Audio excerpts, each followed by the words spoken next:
बंधु, सामुद्रिक शास्त्र का अर्थ बताते हुए या शास्त्र समझाते समय, शास्त्र के विज्ञान देते समय, वैसे प्रवचन करते समय मैंने सर्वप्रथम करपृष्ठ के बारे में ही मैंने बता दिए।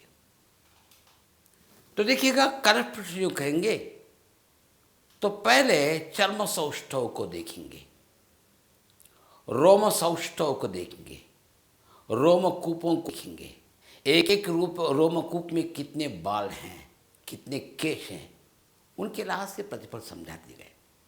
यहाँ अधिकतर भाग्य नाखूनों में, यानी नख जिसे बोलते हैं, नख को लेकर, यानी अंगुलियों के नखों पर जरा स्पष्ट करने से नाना प्रकार के चिन्ह दिखाई पड़ते हैं, बिंदु दिखाई पड़ते हैं, काले बिंदु दिखाई पड़ते हैं जिनको तिल कहते हैं, पटरियाँ होती हैं यानी लकीरें दिखाई पड़ती है, रेखाएं दिखाई पड़ती, स्पर्श करने से पता चलता है। प्राचीन काल के चिकित्सक तक कहा करते थे आयुर्वेद में, आयुर्वेद एक विज्ञान है, वेद का अर्थ होता है विज्ञान से संबंधित, उसे वेद भी कहते हैं, आयु संबंधी वेद है आयुर्वेद। तो उन लोगों का कथन है, यहाँ एक बात सुनिए, हम मेहंदी लगाने का आचार देखते हैं हम, मगर मेहंदी कौन लगाते हैं? महिलाएं ही, बहनें ही लगाती हैं। ये कहीं नियम तो नहीं है, पुरुष भी मेहंदी लगा ले सकते हैं। अरे पुरुष को मेहंदी लगाते हुए किसी को देखा तक मैंने नहीं। प्राचीन काल के भगवानों के चित्रों को देखिए तो मेहंदी लगाए हुए रहती है, अंगुलियों में रंग ही बदल कर रहता है। आयुर्वेदिक का कथन है कि अंगुलियों में नाखूनों के स्थान पर मेहंदी लगाइए, वो ठगी देगी।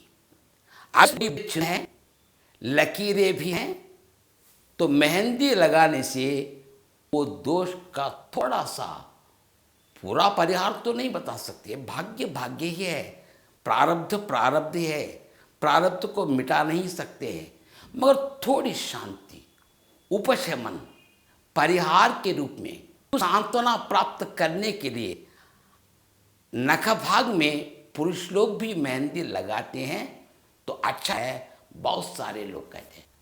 मगर आजकल ये आचार नहीं दिखाई पड़ रहा है, केवल भारतीय के महिला यानी में लगाते हैं, विदेशी में नहीं लगाते हैं, तो छोड़ दीजिए। कहते हैं कि यहाँ मेहंदी लगा, अच्छा ठीक है, विश्व नहीं कर तो छोड़ दीजिए, लोग मेहंदी लगा सकते हैं। आयुर्वेदिक चिकित्सक लोग कहते हैं, उनसे पूछिएगा कृपया, बात यूं को साथ रख रखिएगा तो एक एक अंगुली के बीच कभी रंग दिख पड़ते हैं, मतलब आर्थिक दृष्टि से वो वैभाव में है, यानी पहले यानी तीसरे पर्व के अभी अंगुलियों के यहाँ एक साथ मिला देखने से रंग दिखाई पड़ते हैं। अगर कोई सुराख दिखाई पड़े या कोई रिक्त भाग दिखाई पड़े, समझे कि वैभव में है वो ग्रह करके। यहाँ पर उसकी पूर्ति करने के लिए उस गैप को पूरा करने के लिए, उसकी पूर्ति के लिए अंगूठियां पहनते हैं। किस प्रकार की अंगूठियां पहने? भाई अपनी शक्ति को लेकर मैं कहता हूं, एक एक व्यक्ति में एक शक्ति रहती है। धनिक वर्ग भी है, बिल्कुल गरीब लोग भी हैं। गरीब लोगों को भी ऐसे रंध्र दिखाई पड़ते हैं, अमीरों को भी दिखाई पड़ते हैं। उनकी पूर्ति कहाँ? किसी की एक वस्तु के साथ उसको पूरा करना, उसे बंद कर देने का काम करने का प्रयत्न किया। अब गिरिजन लोग गोंड, भीन, संता, तोड़ा जैसे लोगों के यहाँ जाकर देखेंगे, वे कंच की अंगूठियां पहनते हैं या लाख की अंगूठियां पहनते हैं, या कोई एक लोहे या नहीं कोई तो धागे से भी, या बिल्कुल बांधना नहीं, गांठ डालना नहीं, धागे से एक बनाते हैं अंगूठी से, यानी उसकी पूर्ति होगी।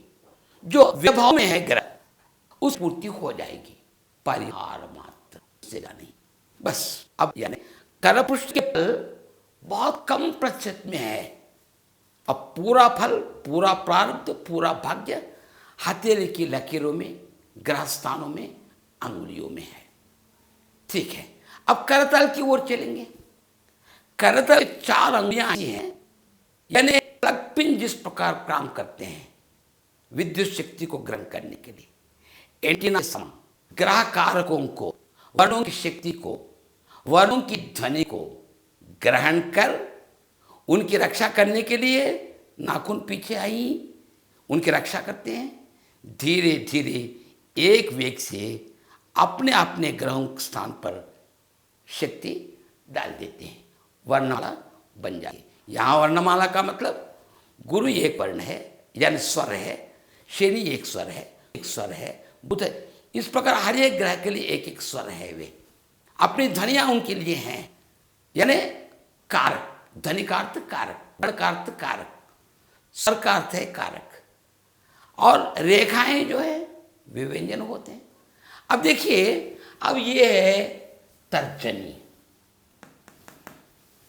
और इसके नीचे तक मैंने लकीर खींची जीवन रेखा तक, ये गुरुस्थान है। गुरुस्थान में नाना प्रकार के चिन्ह दिखाई पड़ते हैं, त्रिभुज भी दिखाई पड़ते हैं, खैंची भी दिखाई पड़ती है, आड़ी रेखाएं भी दिखाई पड़ती है, नक्ष चिन्ह भी दिखाई पड़ती है, यव रेखा भी, यव चिन्ह भी दिखाई पड़ता है। यहां जितने भी चिन्ह दिखाई पड़े वे सब कब से काम करेंगे, वो नष्ट कब करेंगे, वो शिष्ट पर कब होगा, वो भर कब होगा, चाहे तभी। यदि इस ग्रह में, ग्रह में, क्षेत्रफल में है वो चिन्ह, वो बीज है, यह रेखा है, त्रिभुज है। त्रिभुज का अर्थ बहुत बड़े पदाधिकारी होना, मठाधिप होना, पीठाधिप होना, राजनीतिज्ञ होना, बड़े बड़े सचिव पदवियों पर रहना, बहुत सारे लाभ होंगे। यानी चाहे कहीं त्रिभुज यहाँ भी हो सकता है, यहाँ भी हो सकता है, यहाँ भी हो सकता है, यहाँ भी हो सकता है, कहीं भी हो। मेरा कहना है गुरु का शुभ संख्या है 16, याद रख लीजिएगा। इसके पहले चार्ट में आपने देखा 16, और भाग्य संख्या है 3। यानी अगर इस अंगुली में, इस ग्रह में कोई दोष दिखाई पड़े तो भले चिन्हों की कोई यानी परिहार की आवश्यकता नहीं है, कोई शोध कार्य करने की आवश्यकता नहीं है, किसी रेमेडीज की जरूरत नहीं है, किंतु बुरे चिन्हों के लिए तो रेमेडी तो चाहिए।